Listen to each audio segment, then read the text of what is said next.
My name is Paul Hook. I was born May 16th, 1929 in Rankin, Pennsylvania.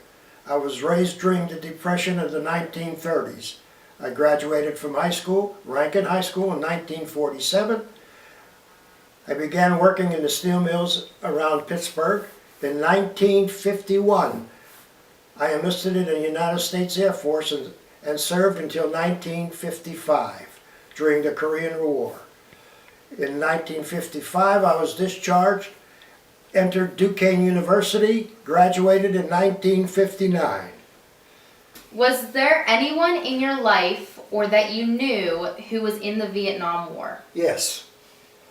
There were two people I knew. The first person I knew was when I lived in North Huntington. My neighbor, Joe Simke, was a major in the U.S. Army. And his job during the Vietnam War was to go to the families of soldiers who were killed in Vietnam and deliver the message that they had been killed. The other person I knew was my aunt's son, Paul Karenni. He was drafted and he served in Vietnam as an infantryman. When he came home from Vietnam, he went back to his job at, I think it was Duquesne Light. He was a draftsman. He only worked there a short time, and either he was fired or he quit, and he never worked again. And from there, he developed into an alcoholic. He currently lives in Whitaker in his mother and father's house. He walks the streets. He has a full beard, a full head of hair, an old army coat, and he walks the streets with a bag in his hand, and he's gone straight down the tubes as a result of his being in Vietnam. What was your opinion of the hippie movement? Did you agree with their choice to go against social norms and oppose the war with peaceful protest? Yes, I did.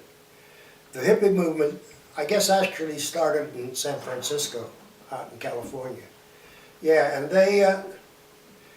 they were peaceful. I mean, there was no rioting or anything like that. They just did their thing, you know. And they opposed the war in Vietnam, like a lot of people.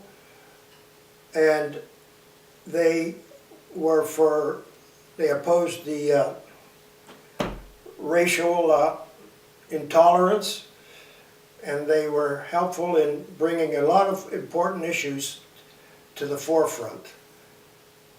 A lot of people actually didn't approve of them because their lifestyle was so much different from the lifestyle that people were living at that time. You know, there weren't too many people that were running around in a VW bus and wearing the kind of clothes they wore and the long hair and the other things, but they really did a good thing. The Vietnam War was the first televised war. How did that affect your perspective of the war and the perspective of those around you? Did you even watch any of it, and did it cause more people to worry? The Vietnam War was on the evening news every night from the time it started, from the time that the U.S. was involved, on the news every night, showing actual battle scenes and wounded and whatever. Yes, it affected a lot of people. That's why they were against the war. You know, there were 58,000 American soldiers were killed in Vietnam, and it affected everybody. Just to see that every night, and the news people, you know how they are, they made sure that it was on every 6 o'clock news, 7 o'clock news, scenes from Vietnam. So it really affected a lot of people. That's why there were so many people against the war in Vietnam. How would you compare the Korean War, which you served in, to the Vietnam War? How did they seem different or alike? Well, the Korean War started when North Korea, which was a communist country, decided they were going to invade South Korea and make the Korean Peninsula one country. They crossed the border, and at that time, Truman, who was president, was it Truman? Yes. Ordered the troops, U.S. troops, into Korea to stop the North Koreans. The difference was that the Korean War was really a war that was backed by the United Nations. The United States wasn't the only country with troops in that war. There were troops from England, from Australia, from Greece, from Turkey. So it was not really an American war, but the majority of the troops there were American. Now the difference between that war, first of all, the Korean War was only started five years after the end of World War II. So there are a lot of personnel who were fighting in Korea also fought in World War II. The Vietnam War was a war where the Vietnam government was being challenged by the Viet Cong, which was a communist organization. The United States started involvement in that war, I think it was prior to Kennedy's election, by sending advisors, just advisors over to advise the Vietnam government. In 1965, President Johnson decided that, well, we're going to go all out with this war.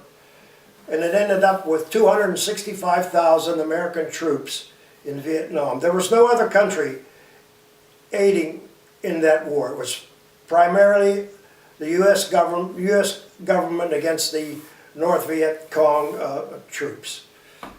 Like I said before, there were 58,000 American troops killed in that war. The reason people were against the war, first of all, everybody felt, what are we doing over there? I mean, that's none of our business. If they want to fight among themselves to see who's going to represent the government, that's their problem. The other thing is, the Vietnam War, they instigated the draft, okay? And people were against that. One of the reasons was that we were sending young boys, 18, 19, 20 years old, drafted over there to fight. One of the things about the draft was, if you were in college, if you were a college student, you were exempt. You weren't drafted until you finished your schooling. A lot of people sent their sons to Canada to get away from the draft. And a lot of young boys went to Canada to live to get away from the draft. So, that war was not very popular.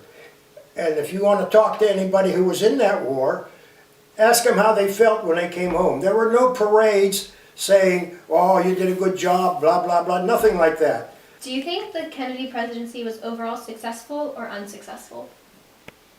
Well, some people thought he was successful, some people thought he wasn't, but he didn't really live long enough to determine whether he was a successful president. Some of the things he did was very successful. He pushed for the space program. He pushed to have a man on the moon. He was unsuccessful in the Bay of Pigs invasion of Cuba. He didn't support that very well. That failed. The Bay of Pigs invasion was conducted by Cuban expatriates who were living in Florida and decided that they would invade Cuba and do away with Castro. But Kennedy refused to give them air support, so they didn't. It wasn't successful. The Cubans stopped them and captured them, and that wasn't very successful. He was successful in the Cuban missile crisis when U.S. planes photographed Russian missile sites being built in Cuba. He set up a blockade of Cuba and refused to let any ships enter their harbors. He finally got Nikita Khrushchev to back down, and they removed all the missiles from Cuba, and the missile sites were dismantled, so he was successful there. He was also successful as a person because he was very charismatic, good looking. Everybody thought he was great. But as far as his being an overall success, there were a lot of people who didn't think so. What was your initial reaction to the assassination of JFK on November 2nd, 1963? Like everybody else, it was a shock. Everybody just couldn't believe it, that an American president could be assassinated in this country. People were just in complete shock. How did that happen? Everybody thought, we were safe from everything. This was the United States. Nothing like that happens here, but it did, and people were in complete shock with that. Were you watching it on television when it happened? No, I was not watching it on television. I was at work. It happened in the afternoon. What time? 3 o'clock or something like that? Yeah. Down in Dallas, Texas. No, most people were at work when it happened. Not too many were watching it on TV, although they did have it on TV. They were showing he was in Texas, and they were showing him in the motorcade and everything. So if you were watching on TV, you probably saw some of it. But most people, I would venture to say, didn't see it on TV. How did you feel about the Vietnam War? Did you support it or were you against it? I was against it. As I said before, I couldn't see any reason to send our boys over there to fight a war. Those people should have been able to settle their own problems. And the result was, after all the money and all the casualties and everything that happened over there, we didn't win. We didn't win. It was decided that, okay, there'd be a ceasefire and we would bring all our troops home. And in essence, the Viet Cong won. They won that war. They won out. They would have won anyway. And why were we over there? For what reason? What was the benefit to us? I couldn't understand that, and I still don't understand that. Was it difficult to raise children during this time period? Not really. I mean, we lived in North Huntington, and our life didn't change that much because of that Vietnam War, because we didn't have anybody that really, was in that war that affected us in any way. And no, it wasn't difficult. We got along pretty good during that time period. Were you afraid that they would not be raised with the same wholesome family values that you were raised with? No. No, because we did raise them that way. Okay? We raised them to be respectful. We raised them to be good students. We raised them to go to college and get an education. That was always one of the things we always stressed, that you're going to go to college. Once you finish high school, you're going to college. We kept saying that and saying that. So that when it happened, when he graduated from high school, it was like, okay, where are we going to go to school? We always encouraged him to get a higher education. So that was good for us and them. Okay, Pat.